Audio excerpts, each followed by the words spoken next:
Hello everyone, क्या आप लोगों को पता है अस्पताल में कमजोर रोगियों को वेंटिलेटर पे क्यों रखा जाता है? वेंटिलेटर मतलब वो जो सांस लेने वाला मशीन होता है, ऑक्सीजन क्यों दिया जाता है? कि ताकि उसे सांस लेने में आसानी हो सके? नहीं, सिर्फ इतना ही नहीं है। अगर आप ये कह रहे हो कि उसे सांस लेने में आसानी हो सके तो ये सिर्फ एक ही ये कारण ही नहीं है। तो आखिर इसके पीछे और क्या कारण है, तो चलते हैं इसी चैप्टर में, आप लोगों को पता चलेगा। तो बने रहिए हमारे साथ। तो आज हम लोगों का नया टॉपिक है श्वसन, जो जेब प्रक्रम का चैप्टर है हमारा, एनसीईआरटी का चैप्टर 6 और भारतीय भवन के अनुसार बायोलॉजी का जो है हमारा कौन सा चैप्टर पढ़ता है? दूसरा चैप्टर। तो ये हमारा जो श्वसन है इसको हम लोग पढ़ने वाले हैं। श्वसन मतलब आप लोग अगर ये बोल रहे हो कि सांस लेना और छोड़ना श्वसन है तो मैं कहूंगा गलत है। श्वासोच्छ्वास बोलते हैं उसको, सांस लेना और छोड़ना श्वसन नहीं है।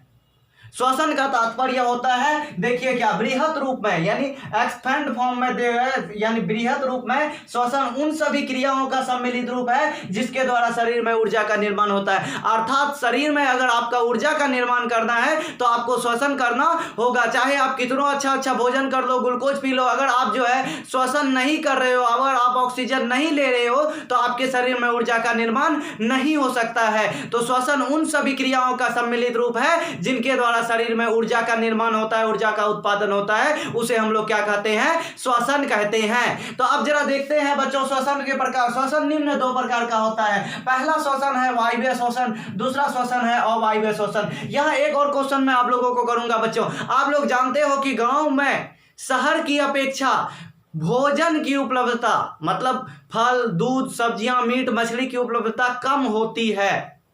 हरी सब्जियां तो किसान लोग खेत में उपजा लेते हैं, लेकिन अन्य चीजों की उपलब्धता कम होती है। लेकिन गांव के लोग शारीरिक रूप से शहर के लोगों की अपेक्षा अधिक मजबूत होते हैं। क्यों? तो इसका भी आंसर आपको इसी चैप्टर में मिलेगा बच्चों, बने रहिए हमारे साथ। तो श्वसन का दो प्रकार, वायवीय श्वसन। देखिए वायवीय श्वसन का और एक नाम है, क्या नाम है? ऑक्सी श्वसन।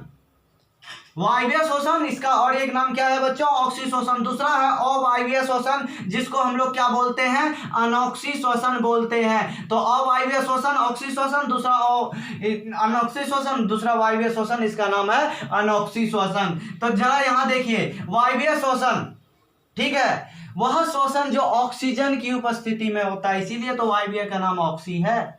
तो वह श्वसन जो, देखिए वायवीय श्वसन वह श्वसन जो ऑक्सीजन की उपस्थिति में होता है, इसलिए इसका नाम क्या है? ऑक्सी श्वसन है, ऑक्सीजन की उपस्थिति में होता है। तथा वायवीय श्वसन कहलाता है। इसमें होता क्या है? देखिए बच्चों, वायवीय श्वसन में पाइरुवेट का पूर्ण ऑक्सीकरण होता है, ऑक्सीजन की उपस्थिति में ऑक्सीकरण। तो यह पाइरुवेट क्या है बच्चों? पाइरुवेट मतलब ग्लूकोज, ग्लूकोज का ही फॉर्म है, ग्लूकोज का ही रूप है पाइरुवेट, ठीक है। तो इसमें पाइरुवेट का क्या हो जाता है? पूर्ण ऑक्सीकरण होता है। तथा CO2 जल एवं पर्याप्त मात्रा में, भरपूर मात्रा में, प्रचुर मात्रा में ऊर्जा का उत्पादन होता है। इस श्वसन को क्या कहते हैं बच्चों? वायवीय श्वसन कहते हैं। तो यहां तक बातें समझ में आ गई। वायवीय श्वसन क्या है बच्चों? वह श्वसन जो ऑक्सीजन की उपस्थिति में होता है तथा इसमें ग्लूकोज का यानी पाइरुवेट का पूर्ण ऑक्सीकरण होता है। देखो बच्चों, हमारे शरीर में जो ऊर्जा का उत्पादन होता है, हमारे शरीर में जो इंस्टेंट ऊर्जा चाहिए, तुरंत ऊर्जा चाहिए, वो किनसे मिलती है हम लोगों को? ग्लूकोज से मिलती है। तो वायवीय श्वसन में क्या होता है? पाइरुवेट का पूर्ण ऑक्सीकरण होती है तथा क्या होता है? CO2 जल एवं पर्याप्त मात्रा में ऊर्जा का उत्पादन होता है। देखिए ग्लूकोज का सूत्र आप लोगों को मैंने बताया, C6H12O6। देख लीजिए ग्लूकोज का क्या सूत्र है? C6H12O6। अब देखो क्या करते हैं हम लोग, ऑक्सीजन की उपस्थिति में हो रहा है तो 6 अणु ऑक्सीजन का, O2 क्या है बच्चों? O2 ऑक्सीजन है। तो 6 अणु ऑक्सीजन का ग्लूकोज के साथ मिलकर क्या बना रहा है? Carbon dioxide. हम लोग, आप लोग जानते हैं कि सांस में हम लोग कौन सा गैस छोड़ते हैं? Carbon dioxide. उसके बाद जल का निर्माण होता है 6H2O, ठीक है। अब देखिए ऊर्जा की कितनी निर्माण होती है बच्चों? ऊर्जा देखो 673 किलो कैलोरी ऊर्जा का निर्माण होता है हमारे शरीर में। किस श्वसन में? वायवीय श्वसन में। याद रखना है, ऑब्जेक्टिव है, कितना कैलोरी? 673, जिसको अगर ATP में हम देखेंगे तो 38 ATP ऊर्जा ऊर्जा का निर्माण होता है, चाहे 673 किलो कैलोरी बोलिए या 38 एटीपी बोलिए, ये ऊर्जा का निर्माण है बच्चों। चलिए दूसरे प्रकार के श्वसन पे जाते हैं। दूसरे प्रकार का श्वसन है हम लोगों का अवायवीय श्वसन। ठीक है बच्चों, ये अवायवीय श्वसन मतलब जो ऑक्सीजन की अनुपस्थिति में हो, इसीलिए तो नाम क्या है इसका, अनोक्सी श्वसन। तो वह श्वसन जिसमें ग्लूकोज का आंशिक विखंडन ऑक्सीजन की अनुपस्थिति में होता है। ऑक्सीकरण क्यों नहीं हो पाता है, जब ऑक्सीजन ही नहीं है तो ऑक्सीकरण कैसे होगा। तो वह श्वसन जिसमें ग्लूकोज का आंशिक विखंडन ऑक्सीजन की अनुपस्थिति में होता है, उसे हम लोग अवायवीय श्वसन कहते हैं। इसमें देखो, इसमें काफी कम मात्रा में ऊर्जा का निर्माण होता है बच्चों। देखते हैं समीकरण, ग्लूकोज है, इसका विखंडन हुआ, ऑक्सीजन तो है नहीं, इसमें ऑक्सीजन था तो ऑक्सीजन जुड़ा था, जो ये ऑक्सीजन की उपस्थिति में हो रहा है, तो ग्लूकोज देखो विखंडित होके इथेनॉल बना रहा है। देखो यहाँ पर C2H5OH, ये इथेनॉल का सूत्र है, जिसको हम लोग क्या कहते हैं, अल्कोहल भी कहते हैं। इथेनॉल, कार्बन डाइऑक्साइड और 21 किलो कैलोरी ऊर्जा का निर्माण होता है। इस पे देखिए बच्चों कितना किलो कैलोरी है, 673 किलो कैलोरी, और अवायवीय में 21 किलो कैलोरी ऊर्जा का निर्माण होता है, जिस ऊर्जा को अगर एटीपी के रूप में देखें तो 2 एटीपी ऊर्जा का निर्माण होता है। तो वायवीय में 38 एटीपी और अवायवीय में 2 एटीपी ऊर्जा का निर्माण होता है। तो बच्चों हम लोग यहां तक समझ गए। चलिए हम लोग आगे बढ़ते हैं, हम लोग आगे पढ़ेंगे अवायवीय और वायवीय श्वसन का अंतर। चलिए बच्चों आगे बढ़ते हैं हम लोग, वायवीय तथा अवायवीय श्वसन में अंतर। तो देखते हैं बच्चों वायवीय श्वसन। अभी आप लोगों ने पढ़ा और जो वही चीज को लिखेंगे, वायवीय श्वसन का और ये क्या नाम था बच्चों, ऑक्सी श्वसन। अवायवीय श्वसन का अनोक्सी श्वसन। तो वायवीय श्वसन, यह श्वसन ऑक्सीजन की उपस्थिति में होता है। डिफिनेशन याद किए, इसमें अलग से याद करने की जरूरत नहीं है। अवायवीय श्वसन ऑक्सीजन की अनुपस्थिति में होता है। तो पहला अंतर क्या हो गया, यह श्वसन ऑक्सीजन की उपस्थिति में होता है, दूसरा श्वसन ऑक्सीजन की अनुपस्थिति में होता है। ये क्वेश्चन VVI है, VVI लगा लो अपने नोट पे।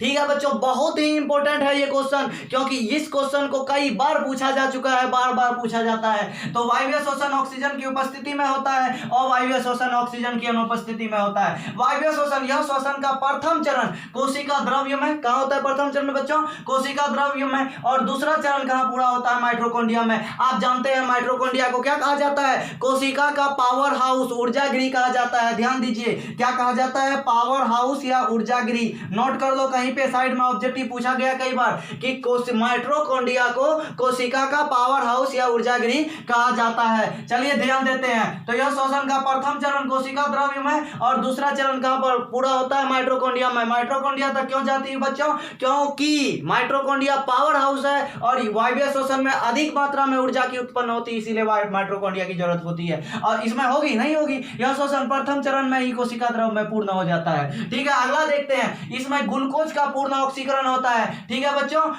डिफिनेशन में ही था ग्लूकोज का पूर्ण ऑक्सीकरण, इसमें ग्लूकोज का क्या होता है, आंशिक विखंडन होता है। ठीक है बच्चों, हम लोग ग्लूकोज बोले या पायरुवेट बोले, बात वही है। चौथा पॉइंट में देखते हैं, इसमें पर्याप्त मात्रा में ऊर्जा की उत्पन्न होती है। किस श्वसन में बच्चों पर्याप्त मात्रा में ऊर्जा की उत्पन्न होती है, वायवीय श्वसन में। आपको याद है कि वायवीय श्वसन में 673 किलो कैलोरी या 38 एटीपी, एक ही चीज है, ऊर्जा उत्पन्न होती है, जबकि इसमें कम ऊर्जा उत्पन्न होती है। अवायवीय में कितना, 21 किलो कैलोरी या 2 एटीपी ऊर्जा का उत्पन्न होता है। इस श्वसन के फलस्वरूप देखो कार्बन डाइऑक्साइड तथा जल बनता है। अब इसमें देखो, इसके फलस्वरूप इथेनॉल बनता था, C2H5OH। ठीक है, इथेनॉल का निर्माण होता है। तो बच्चों इसको स्क्रीनशॉट कर लो या लिख लो, बहुत ही अच्छा है, वीडियो को रोक के लिख लो। तो बच्चों आप लोगों को समझ में आ गया होगा कि वायवीय श्वसन और अवायवीय श्वसन में क्या अंतर है। ये बहुत ही इंपॉर्टेंट क्वेश्चन है बच्चों। चलिए हम लोग अगले क्वेश्चन की ओर बढ़ते हैं। अगला क्वेश्चन है पादप में श्वसन की प्रक्रिया।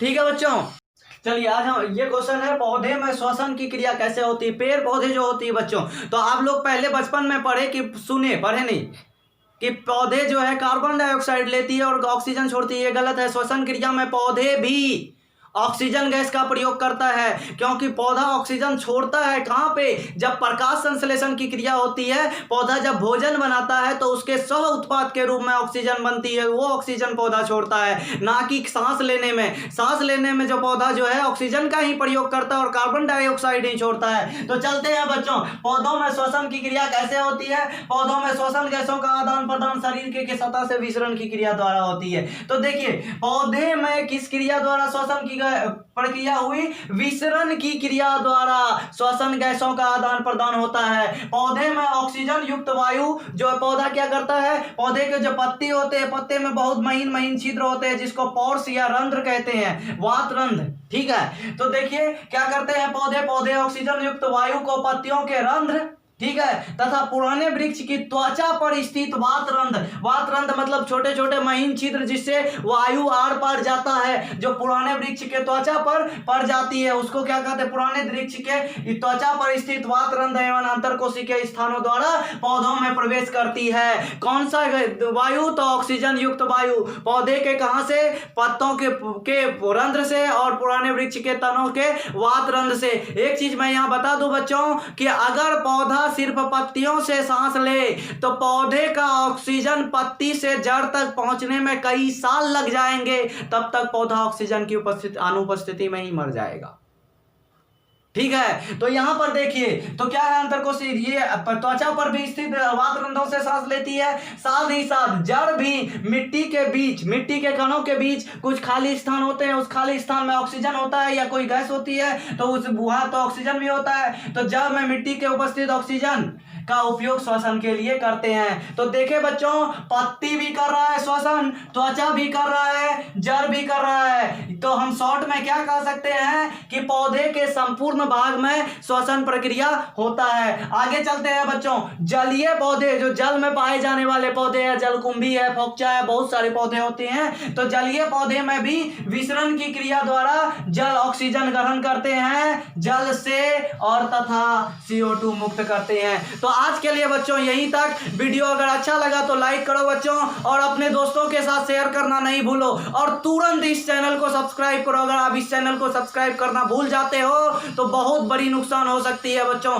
क्योंकि इस चैनल पे आपको टॉपर बनाने का प्लान चल रहा है। आपको अगर टॉपर बनना है तो तुरंत चैनल को सब्सक्राइब करो, बिना किसी सोचे समझे तुरंत सब्सक्राइब करो और बेल आइकन में ऑल का बटन ऑन करो। चलो बच्चों आज के लिए यहीं तक, धन्यवाद।